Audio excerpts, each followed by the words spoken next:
जय मसीह की मेरे प्रियो मसीह कलीसिया में होने वाले हर एक विश्वासी, चाहे वो स्त्री हो या पुरुष, संडे आते ही बड़े आनंद के साथ चर्च जाते हैं और परमेश्वर की आराधना करने लग जाते हैं।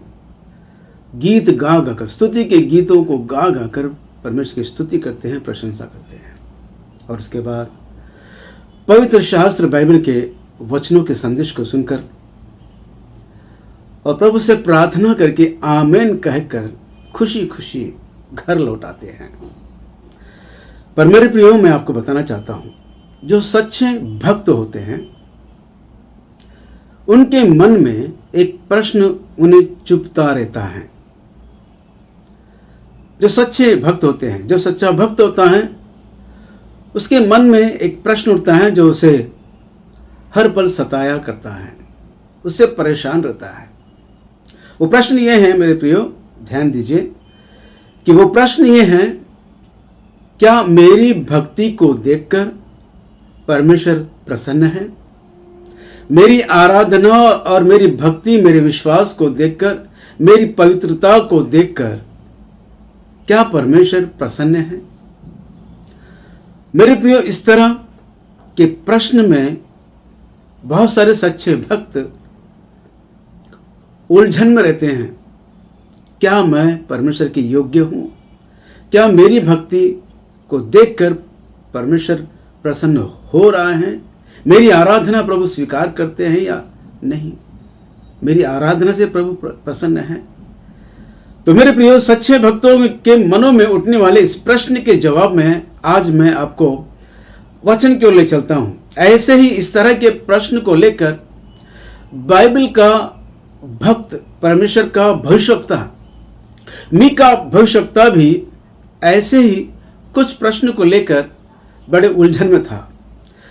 परमेश्वर के पास जाना तो चाहता था, लेकिन क्या लेके जाएं कि प्रभु प्रसन्न हो जाए। प्रभु की, परमेश्वर की प्रसन्नता को पाने के लिए वो लाख कोशिश कर रहे हैं, जिसके विषय में वचन कहता है। आइए मैं आपको मीका भविष्यवक्ता की किताब, उसका 6वां अध्याय और मैं आपको 6वां वचन से लेकर 8वें वचन तक पढ़कर सुनाऊंगा। कृपया आप अपने बाइबल में ध्यान दीजिए। आइए मेरे प्रियो, लिखा है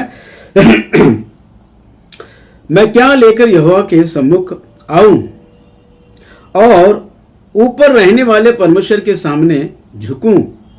क्या मैं होम बलि के लिए एक एक वर्ष के बछड़े लेकर उसके सम्मुख आऊं?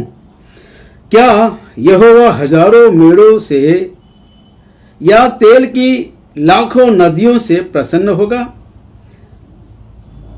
क्या प्रसन्न होगा? यह प्रश्न है। क्या मैं अपने अपराध के प्रायश्चित में अपने पहलौठे को या अपने पाप के बदले में अपने जन्माए हुए किसी को दूं तो क्या प्रभु प्रसन्न होगा? परमेश्वर की प्रसन्नता के विषय में लाख कोशिश की जा रही है। प्रभु के पास जाना तो चाहते हैं, पर मन में प्रश्न उठ रहे हैं, क्या परमेश्वर मेरी भक्ति को देखकर प्रसन्न हो जाएगा? या तो फिर मैं होम बलि के लिए एक एक वर्ष के बछड़े को लेकर उनके सम्मुख जाऊं, बलि चढ़ाऊं, तो क्या प्रभु परमेश्वर प्रसन्न हो जाएगा? क्या यहोवा हजारों मेढ़ों से या तेल की लाखों नदियों से प्रसन्न हो जाएगा? और देखिए मेरे प्रियो, क्या मैं अपने अपराध के प्रायश्चित में अपने पहलौठे को या अपने पाप के बदले में अपने जन्माए हुए किसी को दे दूं तो क्या परमेश्वर प्रसन्न होगा? मीका भविष्यवक्ता के मन में उठने वाले प्रश्न, प्रभु परमेश्वर की प्रसन्नता को पाने की कोशिश में लाखों तरह के प्रश्न उनके मन में उठ रहे हैं। जाना तो चाहते हैं, पर मन में जो प्रश्न उठ रहे हैं उन प्रश्नों का जवाब मिल नहीं पा रहा है। तो दोस्तों, मीका भविष्यवक्ता के मन में जो प्रश्न उठे हैं, उन प्रश्नों के जवाब में वचन कहता है, पवित्र आत्मा परमेश्वर बताते हैं, देखिए 8वें वचन में, हे मनुष्य, वो तुझे बता चुका है कि अच्छा क्या है। प्रभु जिस बात को लेकर प्रसन्न होता है उस बात को मैंने बता दिया है। हे मनुष्य, वो तुझे बता चुका है कि अच्छा क्या है, और यहोवा तुझसे इसे छोड़ और क्या चाहता है। क्या है वो? कि तू न्याय से काम करे और कृपा से प्रीति रखे और अपने परमेश्वर के साथ नम्रता से चले। परमेश्वर के साथ नम्रता की शिक्षा को लेकर कलीसियां चल रही हैं, और कृपा से प्रीति रखने में प्रभु की कलीसियां बहुत आगे हैं। दया करना, कृपा में चलना, नम्रता में रहना, सब कुछ कलीसिया ने सीखा है। पर एक विषय है जो नहीं सीखा है, सीखा भी है तो उसको निर्लक्ष्य कर रहे हैं, उसको अनदेखा कर रहे हैं। और पवित्र आत्मा परमेश्वर बताते हैं, लिखा है, और यहोवा तुझसे इसे छोड़ और क्या चाहता है कि तू न्याय से काम करे, तू न्याय से काम करे। हाँ मेरे दोस्तों, परमेश्वर की कलीसिया न्याय से काम करने के नियम को छोड़ दिया है।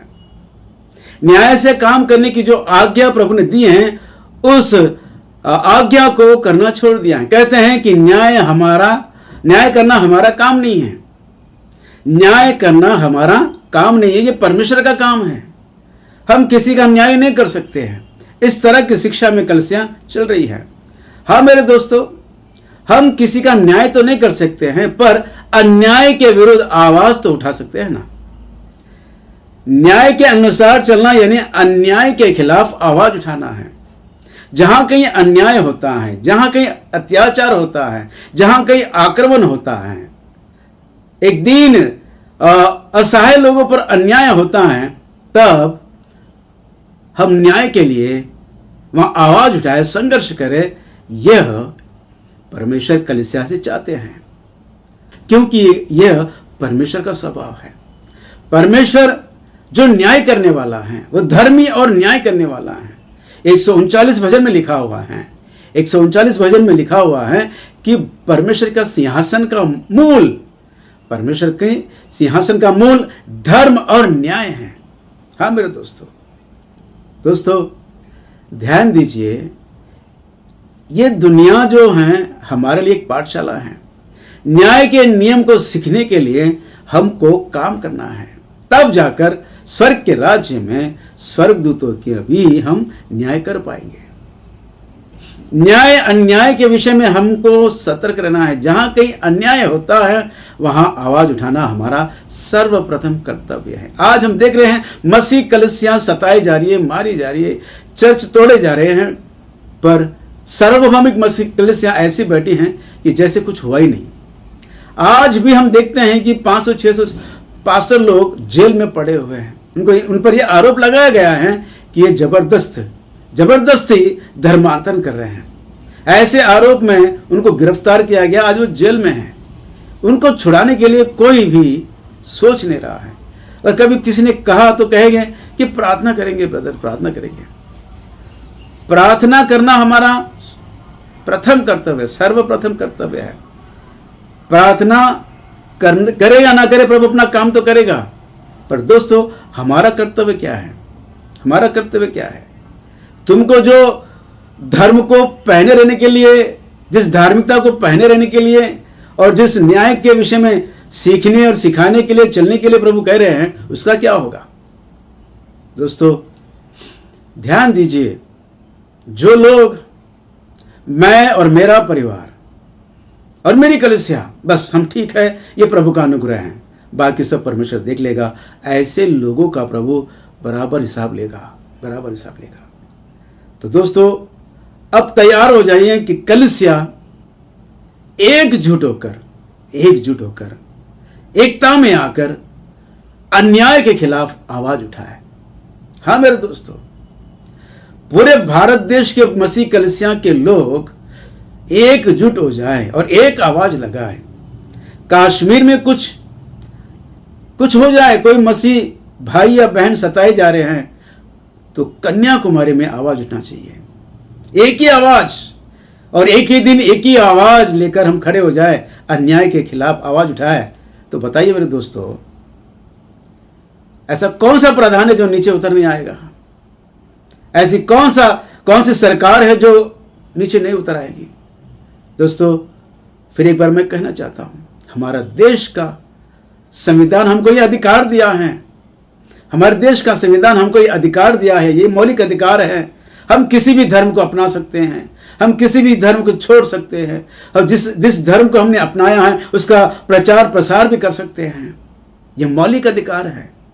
हमारे इस मौलिक अधिकार को छीनने का अधिकार किसी को नहीं है, किसी को नहीं है। इसके खिलाफ हमें आवाज उठाना बहुत जरूरी है। हमारे इस मौलिक अधिकार को छीनने की कोशिश की जा रही है, तो हमको इसके खिलाफ आवाज उठाना बहुत जरूरी है। कानूनन हमको कानून को हाथ में लेना नहीं है, पर कानून के साथ संविधान के दिए गए नियम और आज्ञा के साथ हमको हम पे हो रहे अन्याय के खिलाफ हमको आवाज उठाना है, न्याय मांगना है। पर उसके लिए हम सबको इकट्ठे होना है, एकता में आना है, एकता में आना है।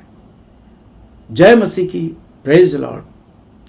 दोस्तों, आपको आज का संदेश सही लगता है वचन के अनुसार तो कमेंट बॉक्स में लिखकर भेजिए। अगर गलत लगता है तो लिख के भेजिए, मैं आपके सवालों का जवाब देने के लिए तैयार हूं। और हो सके तो इस वीडियो को, कलीसिया की एकता चाहते हो तो औरों तक पहुंचाइए और सत्य के सहकर्मी बनिए, तो बहुतायत के आशीषों से भरपूर हो जाओगे। जय मसीह की, प्रेज द लॉर्ड। आमीन, आमीन, आमीन।